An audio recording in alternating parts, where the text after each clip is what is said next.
Hey, and welcome back to another exciting extra feature interview. Today I have a fabulous guest, K.W. Miller, whose film Ink and Gold won Best Editing at the South Pacific Film Festival, if I got it correctly.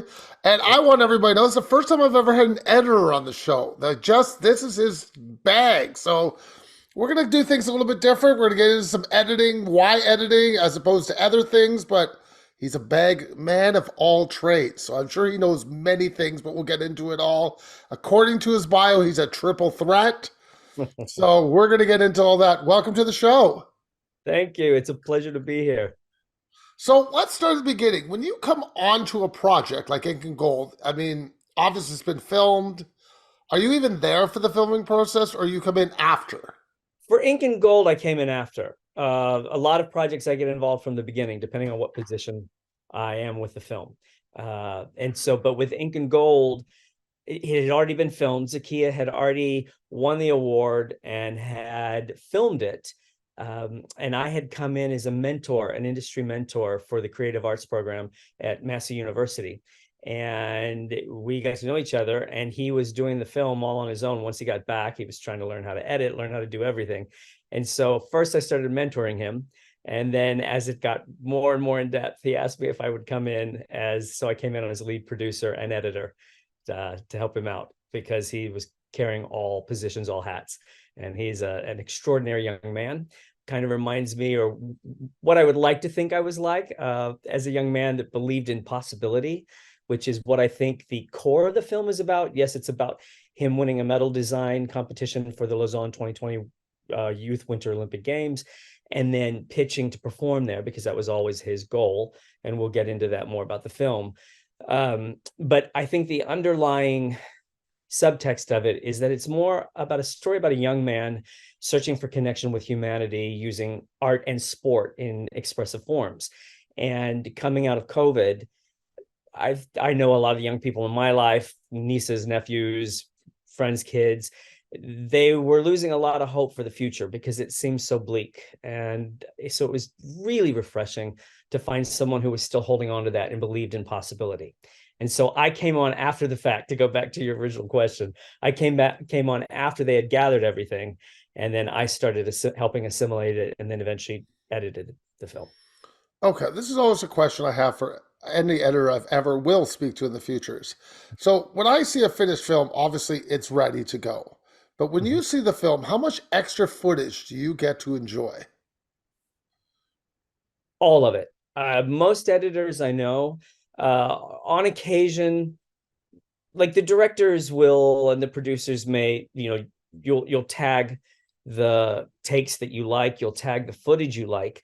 But with a lot of the processes, they tag it, but they don't have time to really go through everything. They just know from while they're doing it, while they're filming, they'll say, oh, tag that one, saying that's one that I feel that I like, that I got in the can.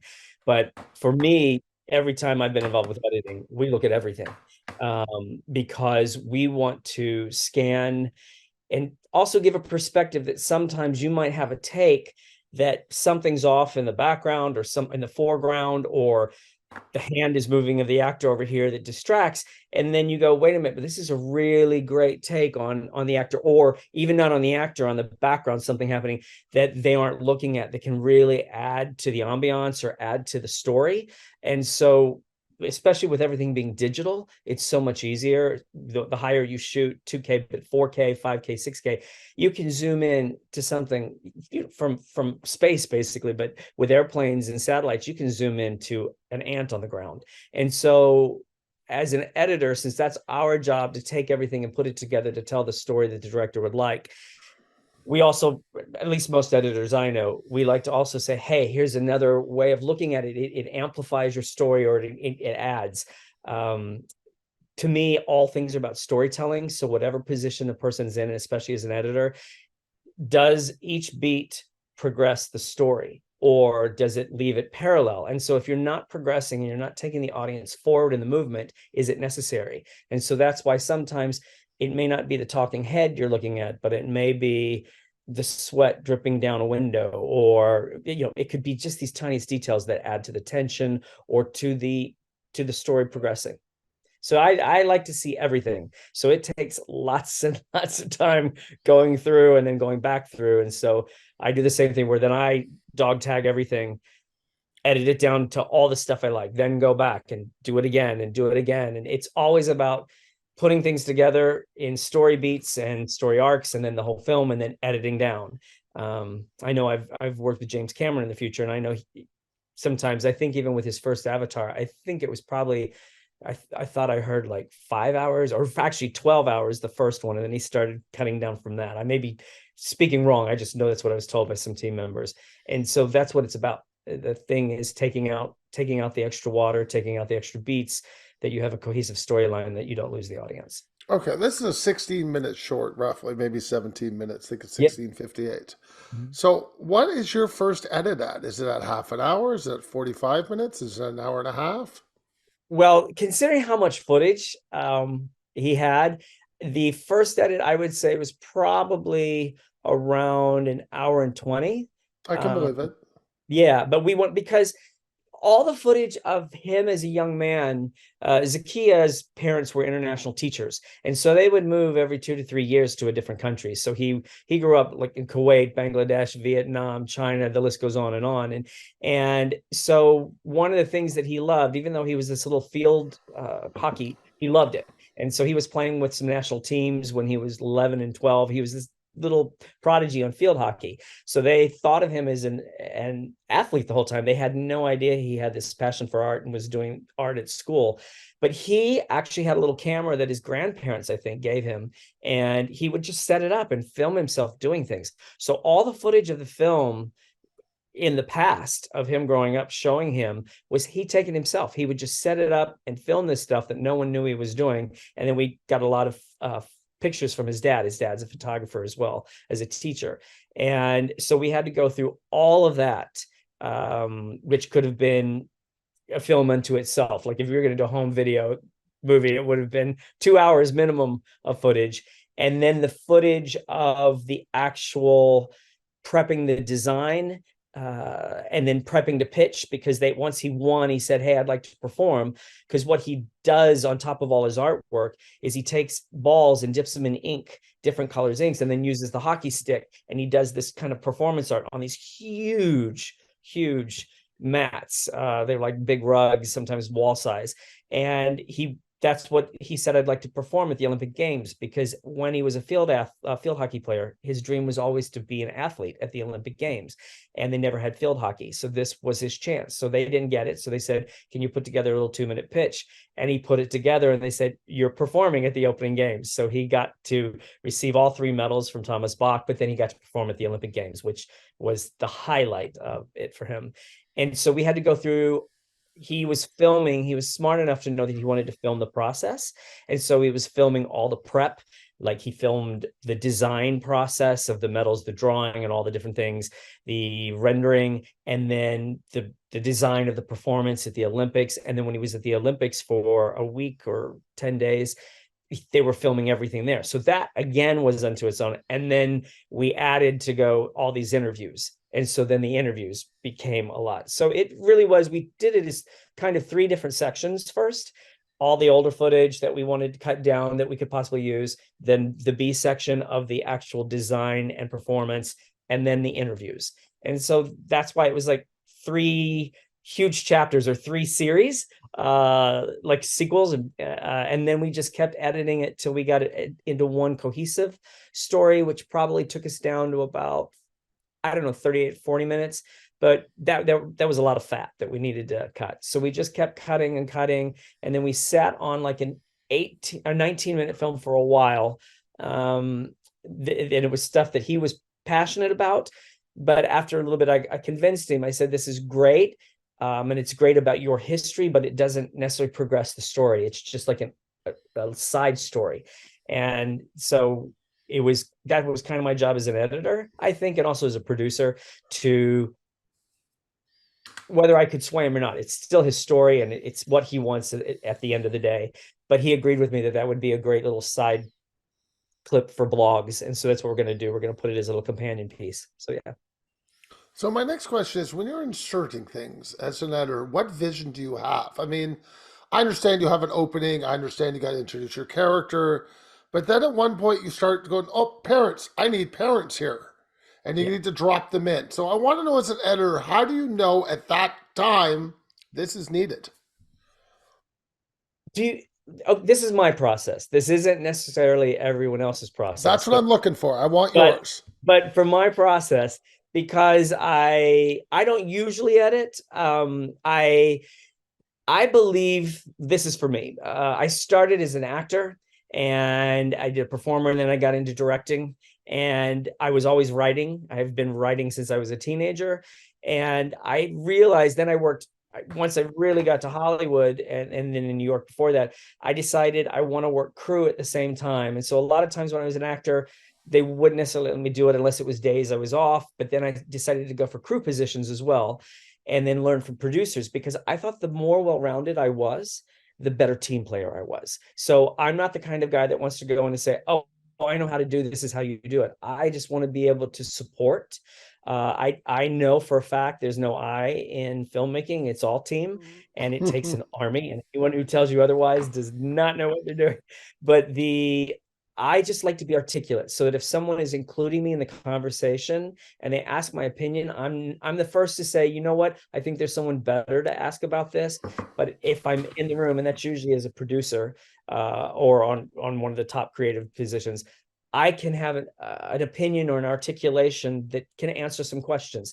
And so that's where everything goes back to me. Like, to your question that seems a little tangential, but everything goes back to the story.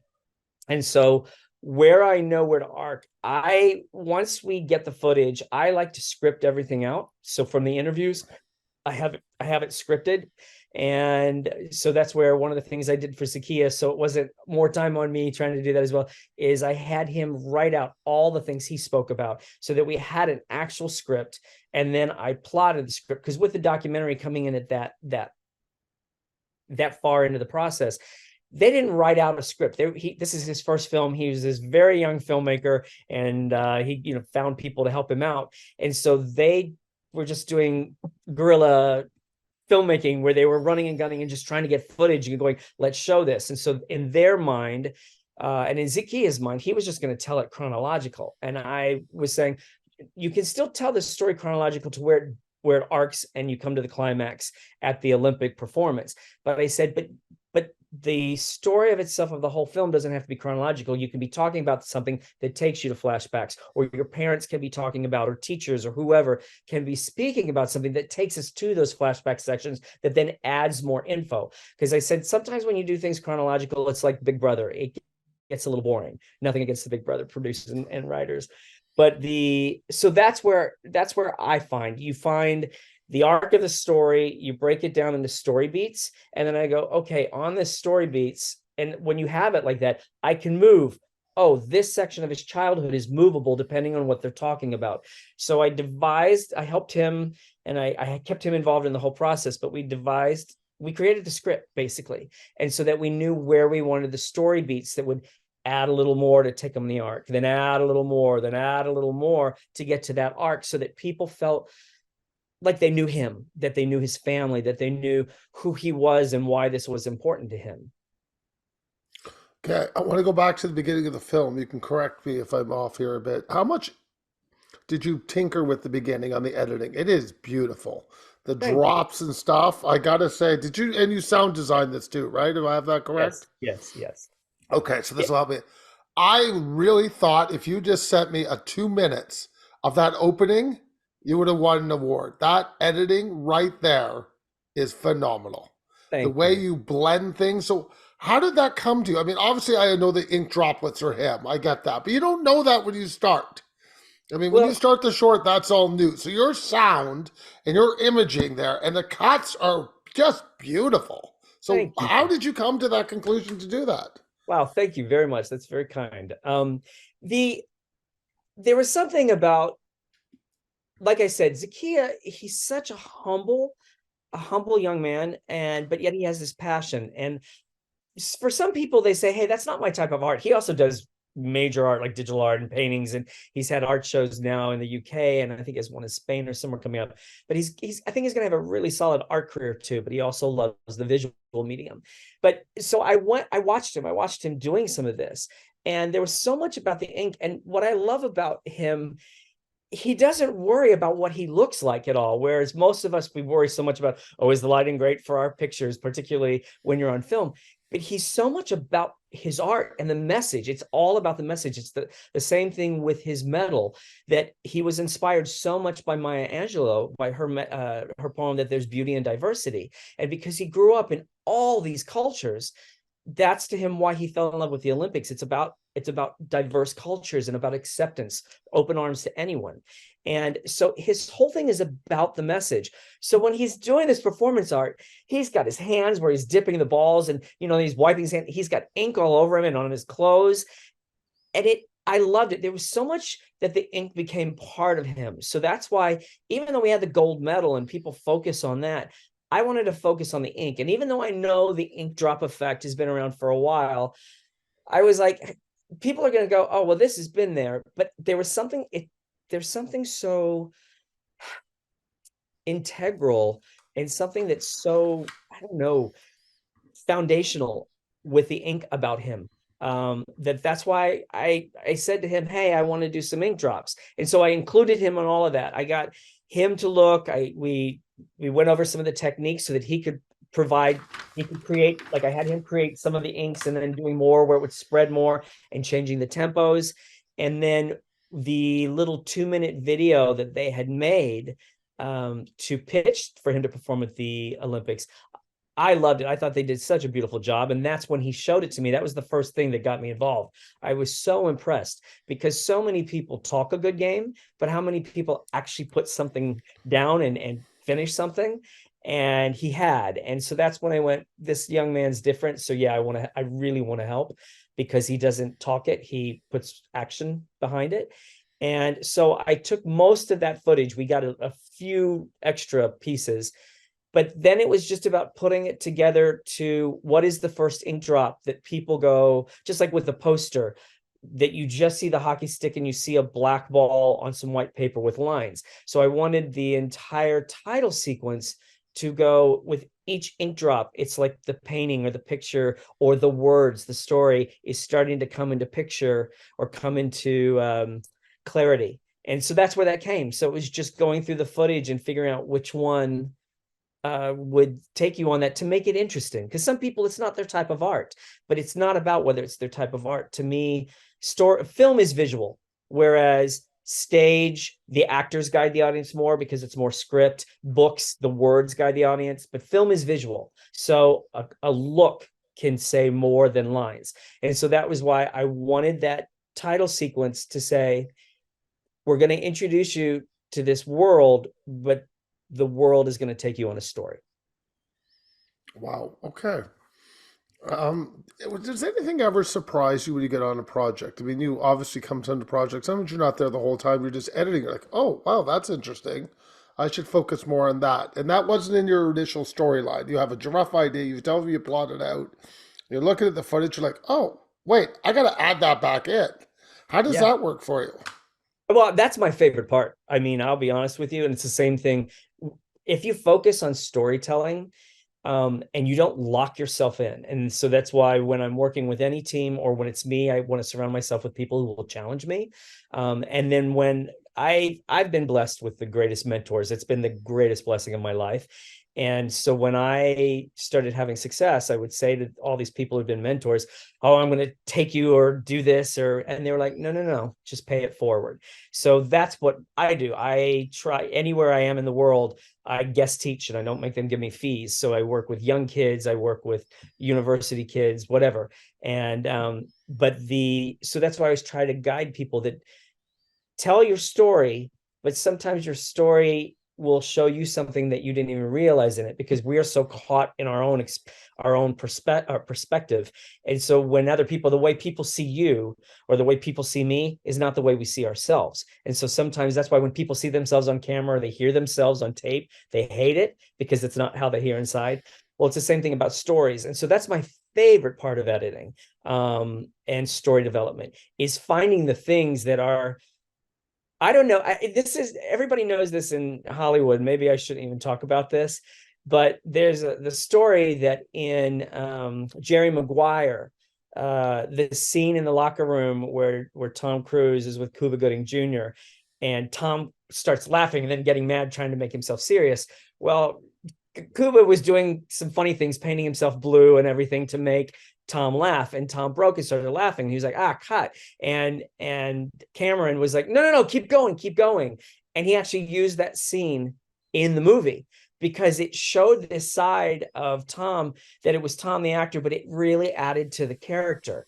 And so sometimes our biggest mistakes, or what we think are flaws, are the most beautiful things. So that was the thing I was looking for. I'll be honest with you. When I'm editing, I'm looking for the stuff that's the extra stuff that the director wasn't necessarily planning on catching, or that wasn't part of the initial storyline, because that's where you go, oh, can this elevate, or can this flavor? Can this take this color of blue into aqua? Can it take it into sky blue? Because it's a visual that just elevates it. So yeah, there's always surprises, and especially when the footage that you think you got comes out and it wasn't quite in focus, it's too soft, so it won't work with all the other footage around it. So sometimes you really are scrambling to go, oh my gosh, this isn't going to work, and pickups might be a little difficult because we've already gotten so far. So to me, when I'm going through the film footage, I I basically am mining for gold, and I go, oh, this is a great little nugget. This might go with this. So I keep a list, and then I put it in a folder, and I have what I call my nugget folder. And so there are all these beautiful little moments that then I can go back when I need stuff, or I'm looking for something, or a transition isn't arcing right.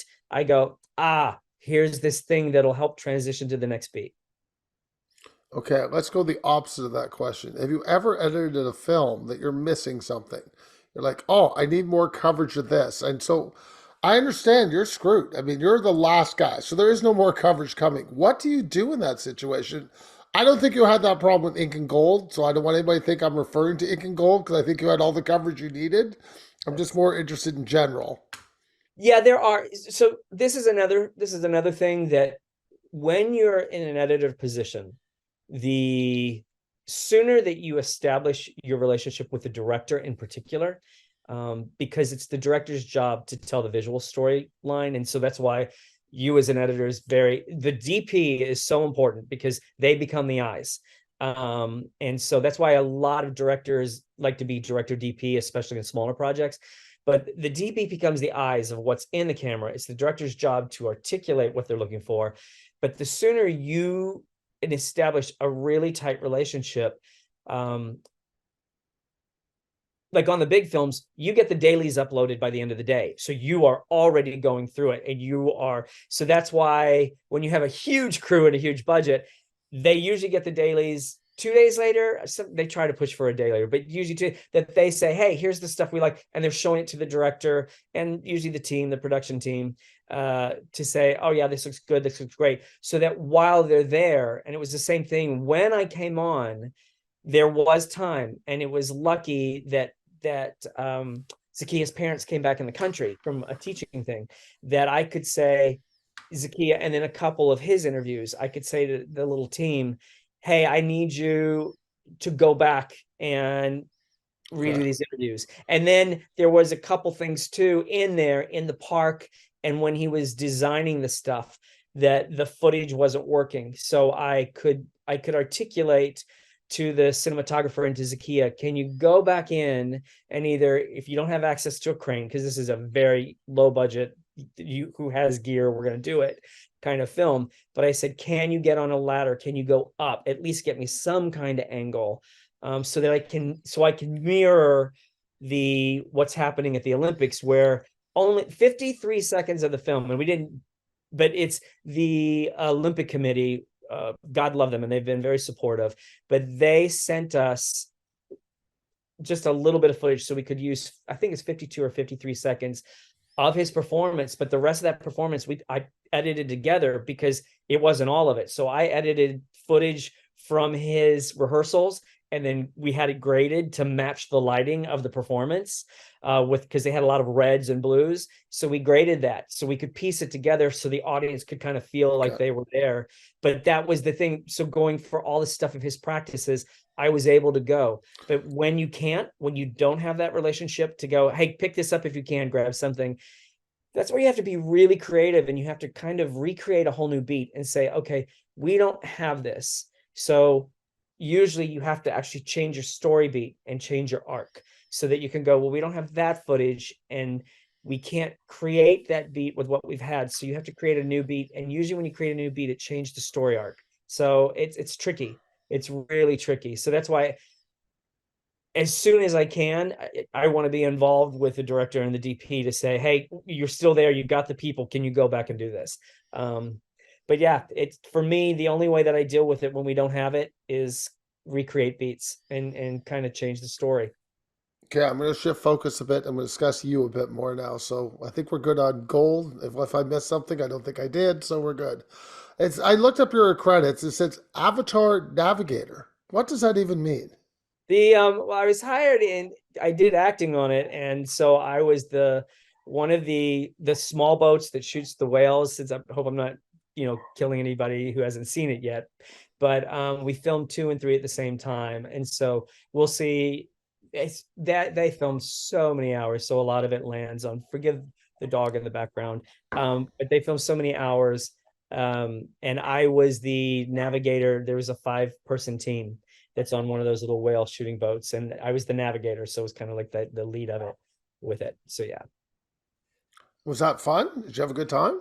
Oh yeah, yeah. I James Cameron is so respectful and he's great, and he has this reputation of being a taskmaster, but he's not. He works harder than anybody on the set, and he just asks you to do your job. But he's great. He is so respectful, and he has come up. The thing that was extraordinary about working on that film is the techniques they come up with. They invented a whole new technique, and they have a new version of it coming out. That's why they're waiting for the next two. But just watching the new technique, and I don't think I'm allowed to speak about it. I signed a non-disclosure on that. Yeah, But probably it not a good was, idea. yeah, it was, I will tell you, it was extraordinary. And so it was really interesting. I guess because of the position I was in and they kept me on set while I was there, I got to sit kind of in Grand Central, and see the screens and watch him directing, and John Landau. And it was great. I love working with what I call visionaries and pioneers, and he is one and his team is. So it's again, the day I stop learning is the day I think I leave this planet, because I think movement is life, life is movement, and you learn something new every day. And I'm open to learning anything people are willing to teach me. Nick Cannon show. I don't know what you did on it. On Nick Cannon, I did a prop. I was like prop master, and then on the last couple episodes, I did art direction on that.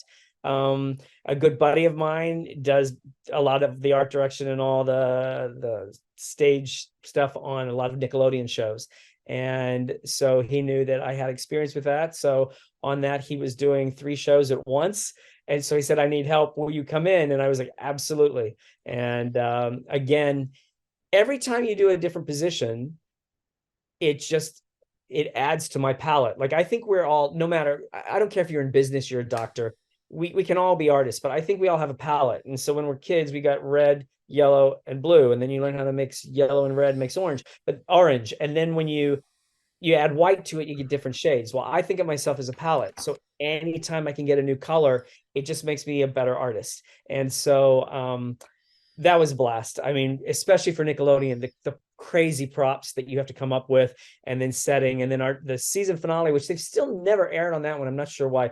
We filmed on location in Hawaii, and it was hysterical. I hope they release it someday. But Nick also, he's such a creative guy. I mean, he was young, he was a teenager then, but he was a hoot, and I'll say that word, a hoot, because he was so creative and just so open to try anything, and which you love with young people, that they're not afraid of self-criticism. So yeah. Okay. Also, I read the Today Show. What were you doing there? On the Today Show, I've done it a couple different times, but on Today Show, that was more as a performer. The first one were a couple of Broadway shows or tours that I had to be on the Today Show as an actor or singer. Um, and then, yeah, I think that's mostly what the Today Show was. And then actually, an affiliate of it, I was a director of one of the So, sections. is your Wicked performance on the Today Show? No, The Wicked, when they did that, that was on the Tonight Show with the whole team. But the one on the Today Show was Peter Pan. So Oh, okay, with Kathy Catherine Rigby Rigby, then. yeah, with Kathy Rigby, I was the lead lost boy, slightly soiled, which sounds funny, but yeah. It is. How's voiceover work for you? Do you enjoy that?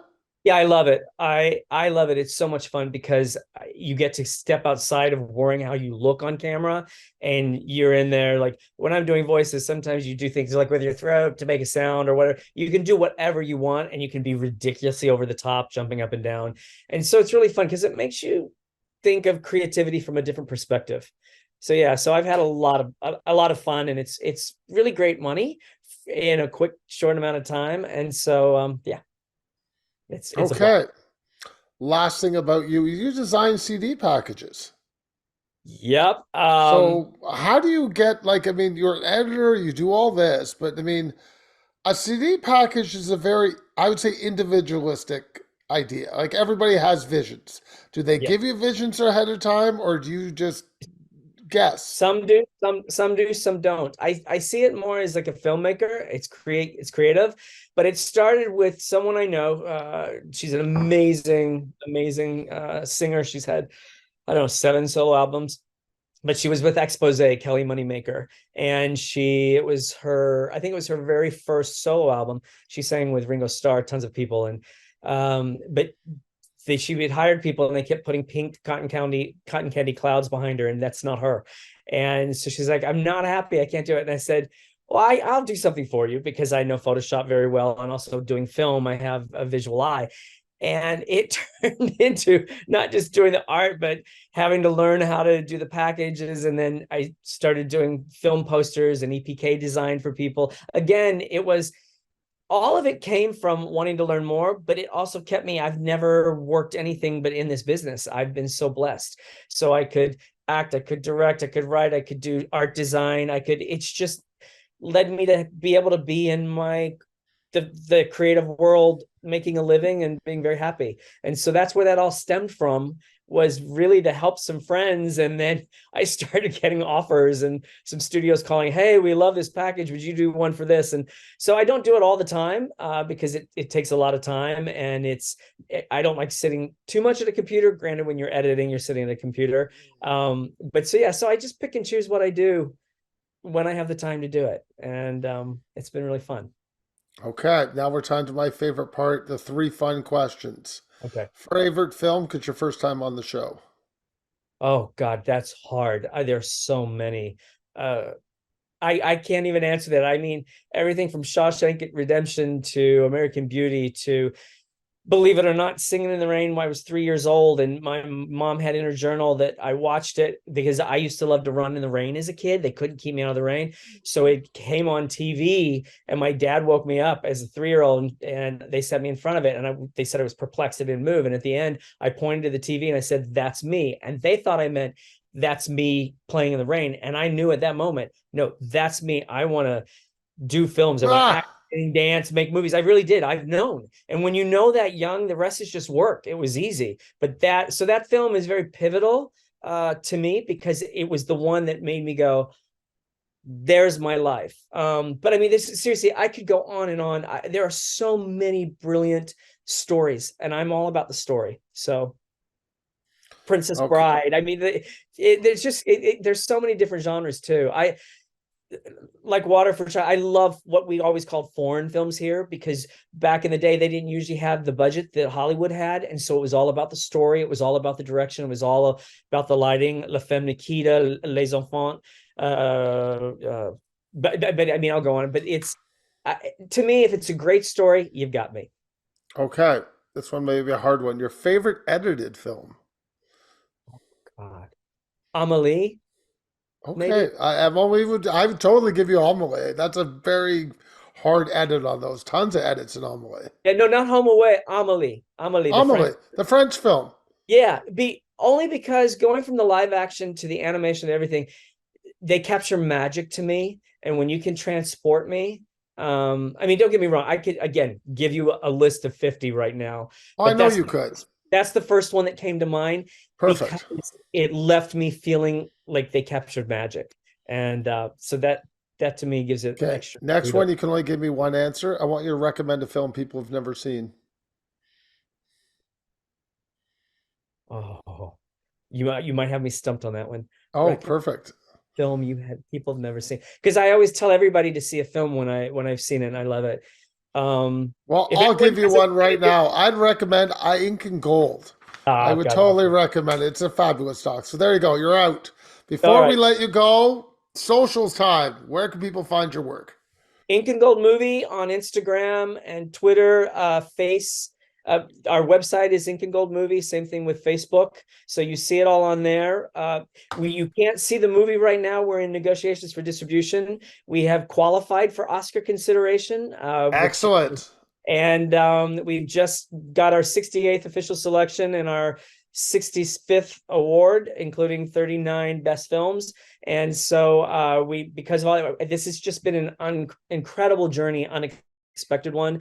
So as soon as we have distribution, we'll post for sure so that people know who we're going to release it through. Okay. Thank you for your time and have a great day. Thank you so much. It's been a pleasure.